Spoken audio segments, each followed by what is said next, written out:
Welcome to the Candy Valentino Show, the podcast for founders, investors, and entrepreneurs, where we have honest conversations about what it takes to grow your business, build more wealth, and create financial freedom.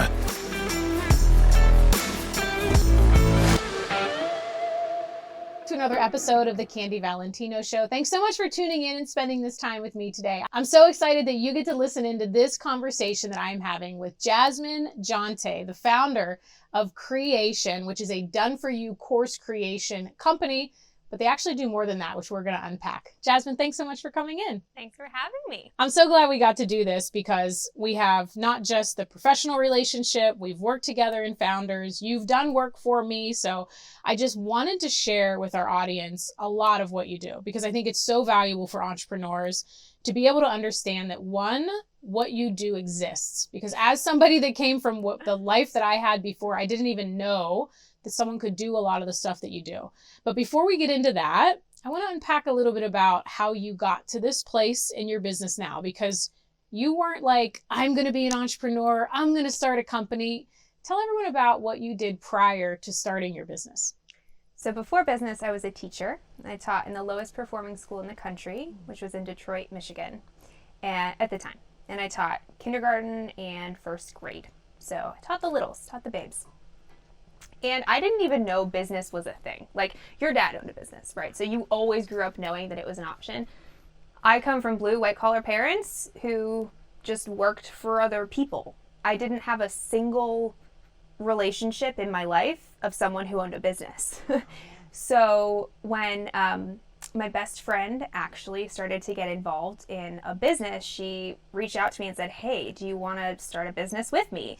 And I was like, what does that mean? Like, I did not really understand what it meant, but she had me at, you can stay home with your dog and work from home. And I was like, sounds great. That's so funny because it sounds like she's asking you to go to brunch. Like, hey, do you want to go start a business with me? Yeah, I mean, it was like, first it was like, can you get some side money, do a side hustle, and then eventually grow it into being full-time. And I think it was part, like, moving away from the pain of being in the classroom because it was a very toxic workplace that I was in. It was really hard what my kids were going through and just like the compassion fatigue that comes with that over years. But also moving toward the pleasure of I could actually like live my life by design. I could travel. I could like own a home. I could potentially earn financial freedom. Like that, all of those were completely new ideas outside of the whole, go to college, get a job, work forever for someone else, retire, and then live your life. Like that was the paradigm I had. Yeah. That's so fascinating because that's so different. Like, our own reality is all we know, right? For a certain period of time. So it's so interesting that like you didn't even think about that as an option until it was presented. As somebody maybe that's watching or listening right now, that they're in that place of they have a full-time job, maybe they have a side hustle, maybe they're not 100% sure what they want to do. What was the tipping point for you? I mean, obviously she said you can stay at home, but from when did it go from, oh my gosh, I'm going to go all in and quit my safe job and build this business? I realized that if I didn't take that risk, I would never see the reward that I really wanted to see in life, which for me was retiring my parents. So often we hear, your why has to be bigger than you. You need a why that makes you cry, all that. But that why, that's exactly what got me into action and like scary big action. Not like, oh, I'm going to, build my little business and like make a couple $100 extra a month. Like it was like, no, I'm going to work 80 hours a week and figure this out, like come hell or high water. Like there was no other option. So yeah, a why bigger than me. Yeah, big why, big leverage. And then what do you feel when you were like, okay, I'm doing this? What were some of the first things that you think you had to overcome first in order to then do it? Because it's one thing to have the idea, I'm going to do this and my why's so big and I have leverage, but then it's a whole other animal to actually go do it. What were some of the things? Was it mindset? Was it being around people? What do you feel were some of the first things you had to get in order to go do it? both of those things, both mindset and being around other people. I did what Tony Robbins, right, calls immersion. And I just read every book I could get my hand on. I listened to every podcast I could about entrepreneurship and mindset and limiting beliefs, because I didn't even know what that was. Like, the first time I read Jen Sincero's book, You Are a Badass, and she talks about limiting beliefs, and I'll never forget, I'm sitting on the couch in Nashville reading this book and think to myself, why would anyone have a belief that limits themselves? Like, it was like, I just didn't get it, you know? So it was a lot of that, just like immersion into books, podcasts, and then when I could afford them, events. Yeah. And like getting actually in the room. That's so good. With people. Yeah, it's so important in the beginning, right? Because I always say that you can have the best strategies, but if you don't fix the like 6 inches between your ears first, you're going to go try, fail, and then you're going to want to go back to your original job or whatever it is that you're doing. Did you have any of that in the beginning? Did you have any moments where you were like, oh my gosh, what am I doing? I shouldn't have done this. I think I want to go back. Was there any of that?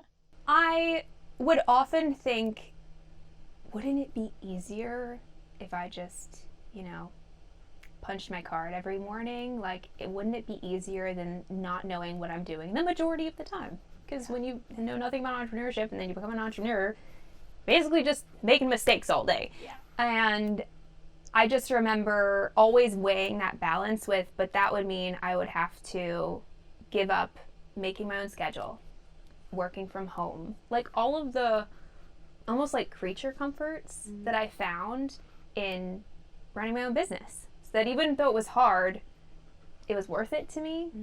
But yeah, there was definitely moments I was like, oh, wouldn't it be easier? And I'd give myself a 5-minute pity party and then move on. But you didn't. You stuck in it. Yep. And what made you get into the company that you started? So obviously teaching background, I know what you do because you've done it for me and worked with me before, and we're going to unpack all of that. But what made you pick that? Did you know right away, or was it just like, oh, I'm going to figure out what this business is? I did some other things first. After I did that whole personal development immersion, I realized there was this really underserved community of people who were into personal development, but didn't have support to stay accountable and support to be connected with like-minded people. And so my first thing was creating programs for those people. Okay. So I took my teaching expertise, I took the personal development I had learned, and I applied it by helping people. And what I quickly realized was my retention rates were nuts. Like, people just didn't leave. And my completion rates were amazing. And I thought, wow, like, okay, so I can apply my teaching skill to this other industry and it'll work. But I could not figure out marketing. Like, huge hole. Had no idea what I was doing. So I started buying courses about how to market your services and how to sell. And I quickly realized they were really bad. Like, these people were doing multiple 7 figures a year, and I would get into their program, open those, digital doors to the course for the first time, and thought, they have no idea what they're doing. It's going to take me so long to get a result from this. So we've all taken a junky course, unfortunately. Yeah. And I thought, well, isn't that interesting? There are people who really don't have the skill that I have, and I would be able to impact even more people if I couple what I know how to do with teaching, with what they know how to do, which is marketing and sales. So it took me a few years to get there, but once I landed, it was like that perfect fusion of what I'm good at, what I really know how to do, and what I love to do. Yeah. And you saw a need. You saw something that you weren't recreating. I just want everyone to hear all of that you just shared, because it applies to so many people in business. You weren't trying to recreate and invent something. You were taking something that you were like, oh my gosh, these are not very good. I think I can do that better. And you really found the intersection of what you know, what you had experience in, what somebody is already willing to pay for, and then just operating from a place that you can do it better in, and then implementing that and doing it. And I think that's where people get stuck, is they'll see that need and then they don't go do it. But then you were like, okay, wait a minute. And then the other thing I think is so awesome that you said was that you knew you didn't have skills in this area, but you went ahead and developed them. And I think that's another place that entrepreneurs get stuck sometimes, is because they're like, well, I don't know this thing, but I'm going to just try to keep it my way. I don't want anyone to know that I don't know this thing. And then they stay stuck, as opposed to getting the support and the help that they need. And now you're working with all entrepreneurs, a lot of solo entrepreneurs, right? And entrepreneurs of all kinds that need your services. So let's fast forward a little bit in your journey. You found out, okay, these are really crappy courses. I can do better than this. What came next? So I put a post on Facebook because I knew nothing about marketing, but I knew I had relationships there. And I went to Facebook and said, I'm an online course ghostwriter. Does anyone need to build a course? And sure enough, like first 5-figure client off of one Facebook post. Wow. Like it was wild. It was the most money I'd ever made in a day. You know, I come from a $38,000 teaching salary. So it was awesome. And like the processes and the systems and my method and how I worked with clients, it just flew out of me. Like it was the easiest thing in the world. Wow. So that was then. And then now, you know, we do work with a lot of like professional service providers, right, who want to get leverage on their time. And then we work with more established course creators or companies who just need to up-level their programs. Yeah. And give me an example of professional services, because I know we have a lot of people that watch the show.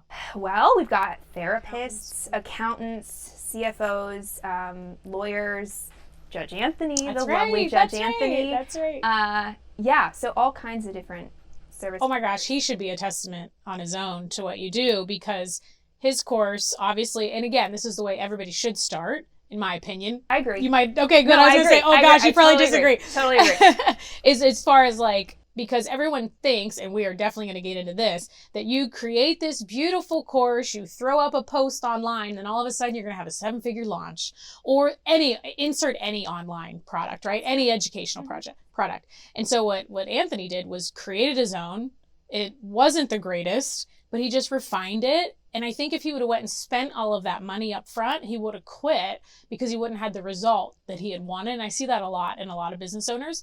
So I think for in my opinion, I always say you need to start with what you know, because you need to then revise it and make it better. And you need the feedback, the data from the people that bought it of what's good, what's not. If you invest everything into it, you actually don't know what you need to change and fix, right? It's almost like if you went and tried to build the $1 billion company before you built a $1 million company, you probably would take so long to get there that you might fizzle out. So for anyone that's wanting to create, and I know you said course, but I really think what you do is so much broader as far as like education and training programs for people's employees. And like, I think back in the day, how nice would it have been to have an online portal where all of my staff could go in and hear our values and our mission statements and how we run our customer service standards, so they didn't have to read them in a book.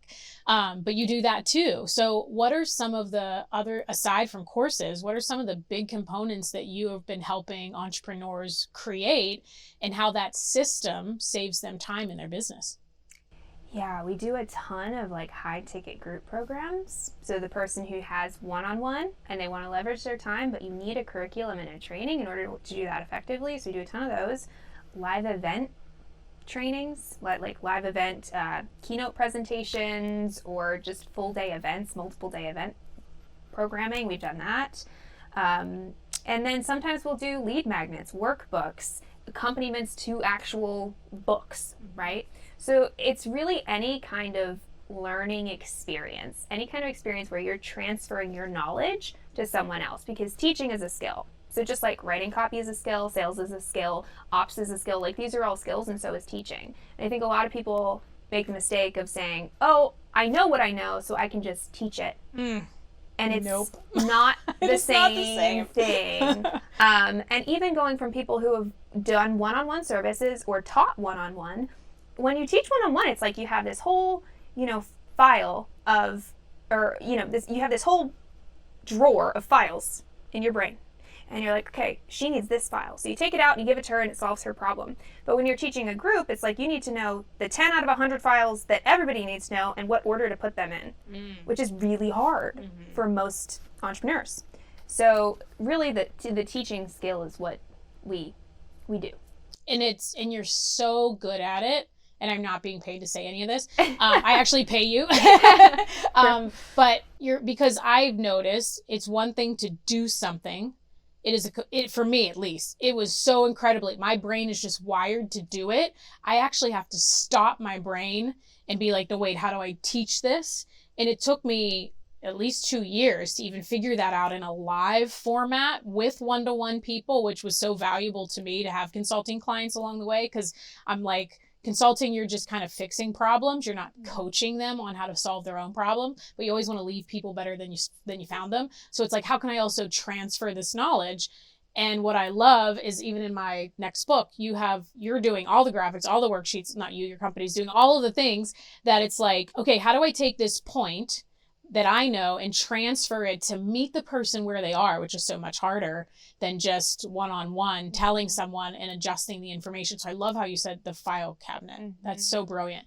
And so the other thing too is like, anyone needs to do that for all of their employees. So even if you never want to create an education product, you are still educating and training your employees. And I think that's the one sleep zone that most people on what you offer, they don't even think and connect that like, oh my gosh, I can take all of this stuff that I need to tell every single person I hire, and I can condense it all into one place, and I don't need to be the one to create it all. Like, I think it's massively valuable. Especially for service provider companies, because Yes. you can take that content. Like, I'm thinking of a CFO that we worked with, and we took what she does, like, what's the tax strategy you love? Hiring your kids. Oh, yeah. And there's a couple of them. Augusta Roll. Yeah. So we made little like mini courses related to each of those strategies so that someone could buy that program off the website and implement it themselves, or they could hire her and her team to do it. But she uses that exact same training to train her new hires, and they use the same resources, they use the same templates, they use the same spreadsheets. Like,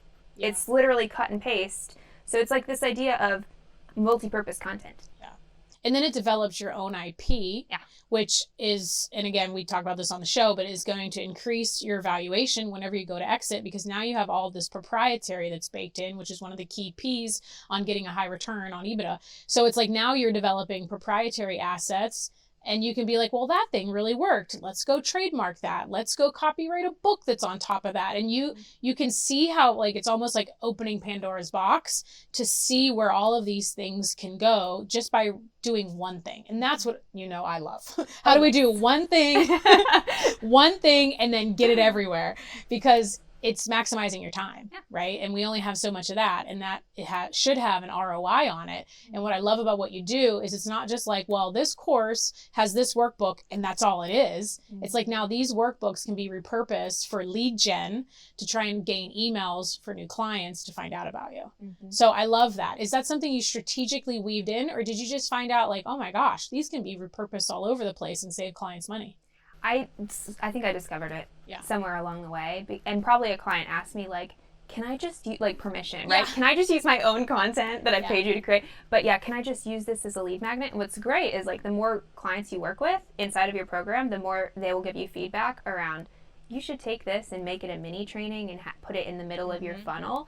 And that's where I get really excited, is the entire offer suite, and how can we put upsells and cross-sells inside of it so that when they're in program 1, they already know about programs 2, 3, and 4, and they can already see themselves inside of it, once they're done with program 1. So, there's all kinds of dynamic things you can do, but you have to think about it from that strategic place, which you're so great at with business, right? Is you have this amazing strategic brain, and I do that with courses.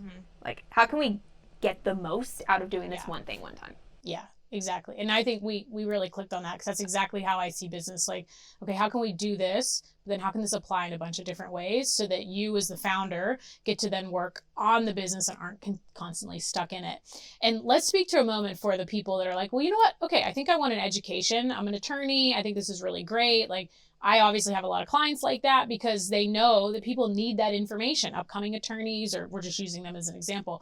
But let's say someone's like, okay, I think I want this education course. I see all these people talk about, you just create this thing and then you put up a Facebook post and then you make hundreds of thousands of dollars, right? What is the real world, if we can kind of like bust through the myth? How does it actually work once you have the product created? Courses do not make you passive income. Oh, did you hear that, guys? Okay. Full stop. I didn't pay her to say that. Courses allow you to leverage your time. And with the extra time that you have, you can then work on marketing so that you have a business that's running without you needing to spend time to create income. Hey guys, thanks for tuning in to this episode. And if there was something that you loved or you had a specific takeaway, share it and tag me at Candy Valentino. And if you haven't yet, grab your copy of Wealth Habits everywhere books are sold. And for upcoming events or ways to stay connected, head over to candyvalentino.com. That's all for today. Thanks so much for tuning into the show. We'll see you next time.